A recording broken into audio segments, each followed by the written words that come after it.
হযরত আমেনা রাদিয়াল্লাহু তাআলা আনহা যখন আমাদের প্রিয় নবী হযরত মুহাম্মদ সাল্লাল্লাহু আলাইহিস সালামকে গর্ভে ধারণ করেন, তখন গর্ভধারণের মাত্র কয়েক মাস অতিবাহিত হয়েছে। এই কয়েক মাসেই শুরু হয় এক অলৌকিক বিস্ময়কর অধ্যায়। হযরত আমেনা যখন রাস্তায় হাঁটতেন কিংবা কারো সঙ্গে সাক্ষাৎ করতে যেতেন, তখন তার শরীর থেকে ভেসে আসত এক অপার্থিব ঘ্রাণ, যা মেশকে আম্বারের এক জান্নাতি সুবাস। এই সুবাসে আচ্ছন্ন হয়ে পড়ে পুরো মক্কা। হঠাৎ সবাই লক্ষ্য করে তার শরীর থেকে এক অভূতপূর্ব ঘ্রাণ ছড়িয়ে পড়ছে। এটা কোনো দুনিয়ার সুঘ্রাণ নয়, এটি যেন জান্নাতি মেশকে আম্বারের একটি সৌরভ, যা নিঃশব্দে ছড়িয়ে পড়ছে মক্কার অলিতে গলিতে। এই ঘ্রাণ কেবল একবার নয়, প্রতিবারই টের পাওয়া যায়। মানুষের মনে কৌতূহল জন্ম হয় এবং গুঞ্জন ছড়িয়ে পড়ে পুরো মক্কায়। লোকেরা বলে, কিভাবে সম্ভব? কিছুদিন আগেই তো তার স্বামী আব্দুল্লাহ ইন্তেকাল করেছেন, এবং তার তো জানা আছে আরবের রীতিতে স্বামী মারা গেলে স্ত্রী সুগন্ধি ব্যবহার করতে পারে না, আতর তো দূরের কথা। তাদের প্রশ্ন, তবে কি আমেনা নিজের শরীরে আতর মেখে রাস্তায় ঘুরে বেড়াচ্ছে? মানুষের এই গুঞ্জন ধীরে ধীরে পৌঁছে গেল নবীজির দাদা আব্দুল মুত্তালিবের কানে। মানুষের কাছে এমন কথা শুনে আব্দুল মুত্তালিব অত্যন্ত চিন্তিত হয়ে উঠলেন।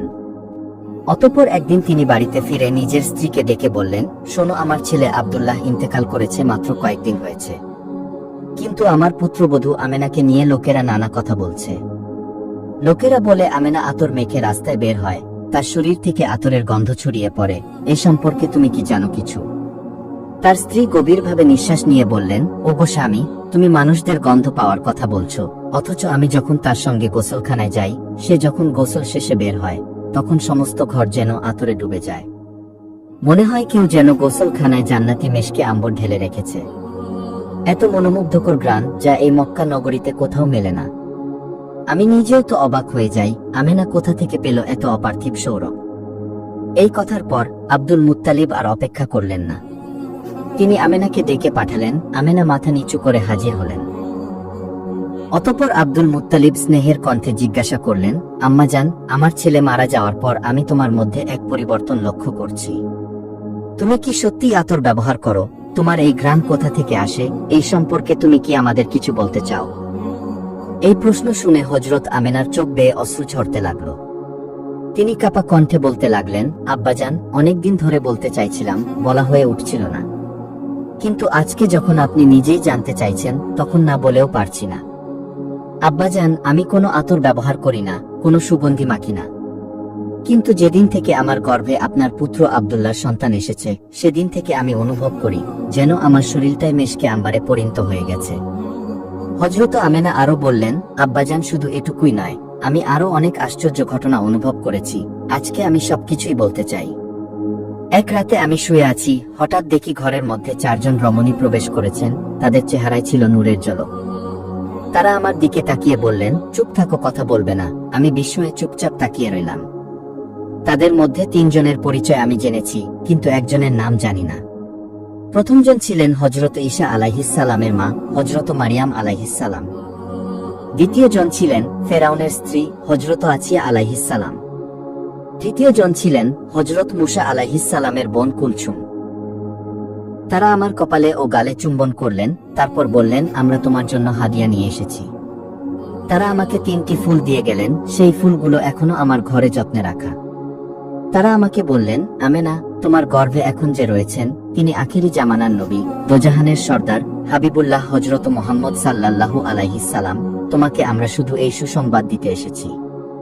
তারা আরো বললেন, তিনি জান্নাতে আমাদের স্বামী হবেন। এখন তিনি তোমার গর্ভে আমানত হিসেবে রয়েছেন, তোমার উপর দায়িত্ব হলো তার সম্মান রক্ষা করা। এই কথা শুনে নবীজির দাদা আব্দুল মুত্তালিব স্তব্ধ হয়ে গেলেন। তিনি কিছুই যেন বুঝে উঠতে পারলেন না। হযরত আমেনা আবার বললেন, আব্বাজান, আমি আরো অনেক অলৌকিক ঘটনা লক্ষ্য করেছি। যেদিন থেকে বুঝেছি আমার গর্ভে সন্তান এসেছে, সেদিন থেকে যখন আমি রাস্তায় বের হই, আকাশের মেঘমালা আমাকে ছায়া প্রদান করে। রাস্তার ধুলোবালি, গাছপালা যেন আহলান সাহলান বলে সালাম জানাতে থাকে। তখন আমার মনে হয় কেউ যেন আমার সঙ্গে হেঁটে চলেছে। তারা বলে, আখেরি নবীর পদধ্বনি শোনা যাচ্ছে। আব্বাজান, আরেকটি আশ্চর্য ঘটনা আপনাকে বলি। গতকাল কূপ থেকে পানি আনতে গিয়েছিলাম। প্রতিদিন কষ্ট করে বালতি দিয়ে টেনে পানি উপরে তুলতে হয়, কিন্তু কাল যা ঘটল, আমি নিজেই বিশ্বাস করতে পারছিলাম না। আমি পাত্র নিয়ে কূপে পৌঁছাতেই বালতি নিজে থেকেই উপরে উঠতে লাগলো এবং নিজে থেকেই আমার পাত্রটি ভর্তি করে দিল। আব্বাজান, আপনি বিশ্বাস করবেন না, আমি আরো বলতে চাই, হঠাৎ আমি শুনতে পেলাম এক অদৃশ্য আওয়াজ। কে যেন বলতেছে, আমেনা, তুমি যাকে গর্ভে ধারণ করেছ তিনি তো সরকারে কায়নাত। সরকারে কায়নাতকে পেটে করে কূপের কাছে আসার দরকার ছিল না, পানির দরকার হয়েছে বললেই তো পানি ঘরে চলে যেত। হযরত আমেনা বললেন, আব্বাজান, আমি জানি না এসব কিভাবে হচ্ছে, আমি তো কিছুই বুঝে উঠতে পারছি না। তবে একটা কথা বুঝি, আমি তো খুব ভালো আছি, আমি তো অনেক শান্তিতে আছি। আব্বাজান, আমার তো খুব ভালোই লাগতেছে, মনে হয় যেন আল্লাহর রহমতের আশ্রয়ে আছি। হযরত আমেনা রাদিয়াল্লাহু তাআলা আনহা আরো বর্ণনা করেন, আমি নারীদের কাছে শুনতাম, যখন কারো গর্ভে সন্তান থাকে তখন মায়েদের বিভিন্ন কষ্টের সম্মুখীন হতে হয়। কখনো হাত পায়ে ব্যথা, কখনো মাথা ব্যথা, কখনো বমি, কখনো জ্বর এবং কখনো মন মেজাজ খিটখিটে হয়ে ওঠে। এসব শুনে আমি অবাক হতাম, কারণ এই 9 মাসে আমার তেমন কোনো কষ্ট অনুভূতি হয়নি, এমনকি আমার মাথা ব্যথা পর্যন্ত হয়নি। এছাড়াও হযরত আমেনা রাদিয়াল্লাহু তাআলা আনহা বলেন, এই সময়ে তিনি বেশ কিছু বিস্ময়কর স্বপ্ন দেখতেন। হযরত মুহাম্মদ সাল্লাল্লাহু আলাইহি সাল্লামের দাদা আব্দুল মুত্তালিব কাবা শরীফের কাছে গিয়ে দিনরাত আল্লাহর কাছে প্রার্থনা করতেন। তিনি কাঁদতেন আর বলতেন, হে আল্লাহ, আমার ছেলে আব্দুল্লাহ এই দুনিয়ায় নেই, কিন্তু তার ঘরে একটি সন্তানের জন্ম হতে চলেছে। হে আল্লাহ, তুমি এই শিশুটির হেফাজত করো এবং আমার আব্দুল্লাহর বংশ অবশিষ্ট রাখো। রাসূল সাল্লাল্লাহু আলাইহি সাল্লামের সকল চাচারা অধীর আগ্রহে অপেক্ষা করছিলেন যে তাদের ভাই আব্দুল্লাহর ঘরে সন্তান কখন জন্মাবে। এভাবে দীর্ঘদিন চলে গেল। ইহুদিদের ধর্মগ্রন্থে একটি সুস্পষ্ট ভবিষ্যৎবাণী ছিল, যখন শেষ নবীর আগমন ঘনিয়ে আসবে তখন আকাশে একটি রহস্যময় লাল রঙের তারা উদিত হবে। এই তারার আবির্ভাব হবে তার জন্মের ঠিক 10 দিন আগে। এই বাণী বহু বছর ধরে তাদের আলেম এবং পণ্ডিতেরা প্রজন্মের পর প্রজন্ম ধরে মনে রেখেছিল। অবশেষে সেই প্রতীকী মুহূর্তটি এসে উপস্থিত হল। একদিন রাতের আকাশে হঠাৎ এক উজ্জ্বল লাল তারা জ্বলে উঠল। আকাশের বুকে তারার উপস্থিতি যেন ঘোষণা করে দিল একজন মহামানবের আগমন আসন্ন।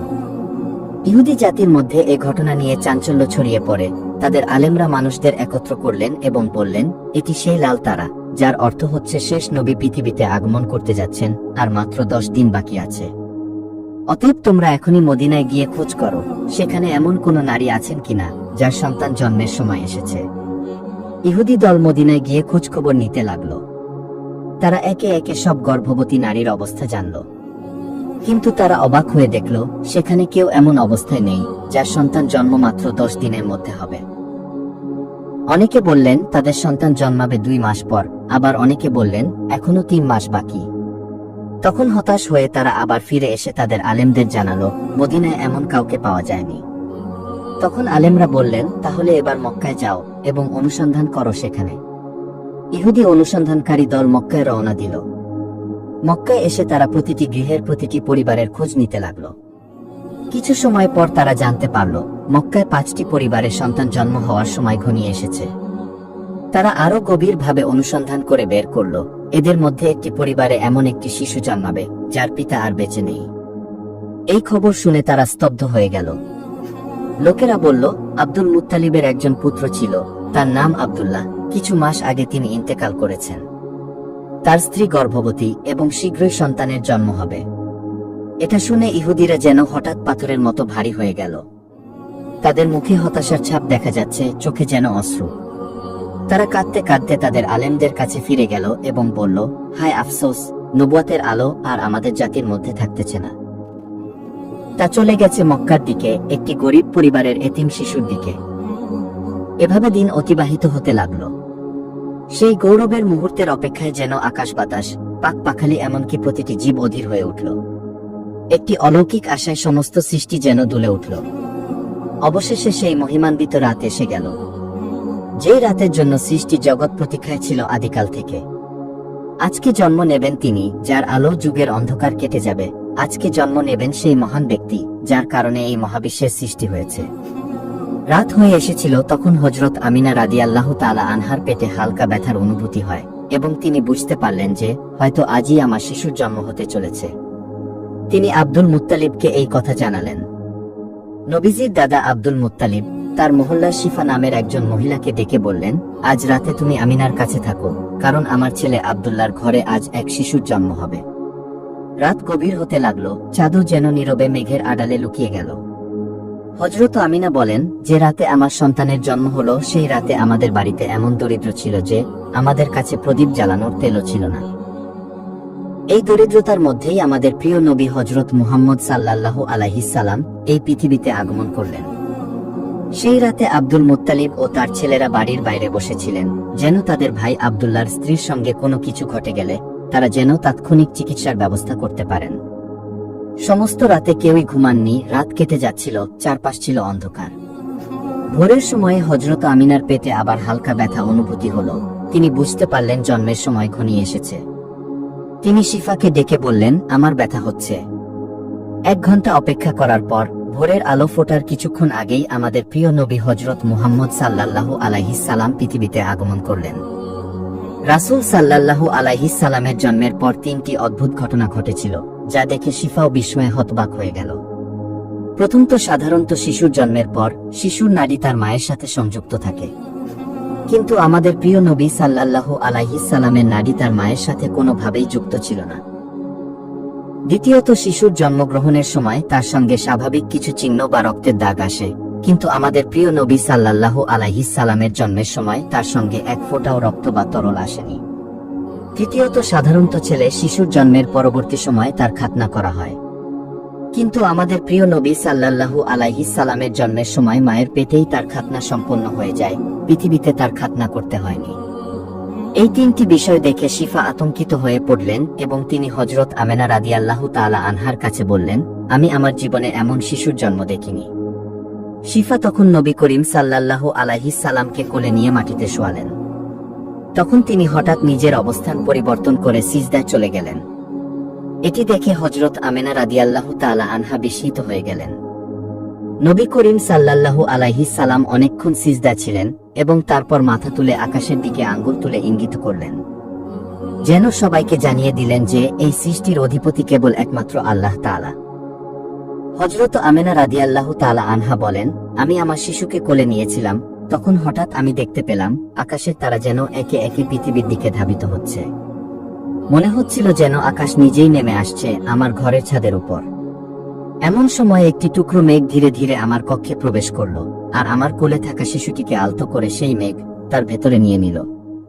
মেঘের গায়ে তখন আলোর ঝলকানি, তার ভেতর থেকে ভেসে এলো এক গম্ভীর ও কোমল আওয়াজ, হে জিবরাইল, এই শিশুকে দুনিয়ার সব প্রান্তে ঘুরিয়ে নিয়ে যাও এবং তাকে সকল নবীর গুণাবলী দাও। ইউসুফ নবীর সৌন্দর্য দাও, আইয়ুব নবীর ধৈর্য দাও, ইব্রাহিম নবীর বন্ধুত্ব দাও, আর দাউদ নবীর সেই মিষ্টি ভাষা দাও। আমি বিস্ময়ে অভিভূত হয়ে গেলাম, আর তখনই হঠাৎ মেঘটি ধীরে ধীরে অদৃশ্য হয়ে গেল। আমি তাকিয়ে দেখি আমার শিশু আবার আমার কোলেই ফিরে এসেছে, ঠিক একটু আগে যেমন ছিল। এরপর সকাল হলো। শিফা ঘরের বাইরে বেরিয়ে এসে দৌড়ে গেলেন নবীজির দাদা আব্দুল মুত্তালিবের কাছে। শিফা বলল, হে আব্দুল মুত্তালিব, আপনার নাতি জন্মগ্রহণ করেছেন, আপনি সুসংবাদ দিন, আপনার নাতি পৃথিবীর আলো দেখেছে। এই খবর শুনে রাত জাগা এবং ক্লান্ত আব্দুল মুত্তালিব যেন মুহূর্তেই সতেজ হয়ে উঠলেন। আনন্দে তার চোখ বেয়ে অশ্রু গড়িয়ে পড়ল। তিনি আবেগে বলে উঠলেন, তাড়াতাড়ি আমার নাতিকে আমার কোলে নিয়ে এসো। অতঃপর শিফা নবীজিকে নিয়ে এলেন, আর মুহূর্তেই চারপাশে ছড়িয়ে পড়ল মুগ্ধতা। শিশুটিকে দেখে সকলে থমকে গেল, এমন রূপ ও এমন সৌন্দর্য কখনো কেউ দেখেনি। আমিনার ঘরে আজ যেন এক নূরের আলো জন্ম নিয়েছে।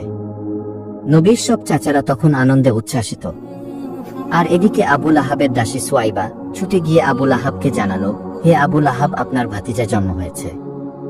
আবুল আহাব আনন্দে বলল, সুয়াইবা, আমি তোমাকে এই খুশির কারণে মুক্ত করে দিলাম। আব্দুল মুত্তালিব একজন বৃদ্ধ মানুষ, কিন্তু নাতির এই আগমনে যেন তার সমস্ত ক্লান্তি ভুলে গিয়েছিলেন। তিনি শিশুটিকে কোলে নিয়ে দ্রুত কাবা শরীফের দিকে ছুটে চললেন। তার পেছনে পেছনে মক্কার মানুষেরাও স্লোগান দিতে দিতে খুশিতে মাতোয়ারা হয়ে চলতে লাগল। আব্দুল মুত্তালিব কাবার গিলাফ ধরে দোয়া করলেন, হে আল্লাহ, আমার নাতিকে তুমি হেফাজত করো, তাকে নিরাপদ রাখো। তিনি তখনও জানতেন না এই শিশুটি সেই মহান ব্যক্তি যার জন্য সৃষ্টি হয়েছে আসমান জমিন। তিনি জানতেন না একদিন এই শিশুকেই আল্লাহ মেরাজে নিয়ে যাবেন, আর স্বয়ং আল্লাহ তার সঙ্গে কথা বলবেন। দোয়া শেষে তিনি শিশুটির নাম রাখলেন মুহাম্মদ, যার অর্থ হল অধিক প্রশংসিত হবে। মক্কার লোকেরা তখন হেসে বলল, হে আব্দুল মুত্তালিব, তুমি অদ্ভুত এক নাম রেখেছ, এমন নাম আমরা তো আগে কখনো শুনিনি। তখন আব্দুল মুত্তালিব শান্ত গলায় বললেন, হে মক্কার লোকেরা, তোমরা জেনে নাও, একদিন এই নামেই পৃথিবী কাঁপবে। এই শিশুর সম্মান হবে এমন যে পুরো দুনিয়া তার পথ অনুসরণ করবে। রাসূল সাল্লাল্লাহু আলাইহিস সালাম যখন পৃথিবীতে আগমন করেন, তখন থেকেই আশেপাশে এক ভিন্ন আলোর উপস্থিতি সবাই অনুভব করত। সময় পেরিয়ে তিনি একটু একটু করে বড় হতে লাগলেন। একদিন হযরত আমিনা রাদিয়াল্লাহু তাআলা আনহা নবীজিকে কোলে নিয়ে কাঁদছিলেন। চোখে ছিল অশ্রুর সাগর, মুখে এক নিঃসঙ্গ আকুলতা। কেউ একজন জানতে চাইল, হে আমিনা, তুমি কাঁদছ কেন? তিনি নরম গলায় বললেন, আমার সন্তান কত ছোট, খেলনার বয়স তার। আজ যদি আব্দুল্লাহ বেঁচে থাকতেন, তাহলে হয়তো আমার মোহাম্মদকে একটা খেলনা এনে দিতেন। হয়তো মাটির খেলনা বা কাঠের খেলনা, কিছু একটা তো দিতেন।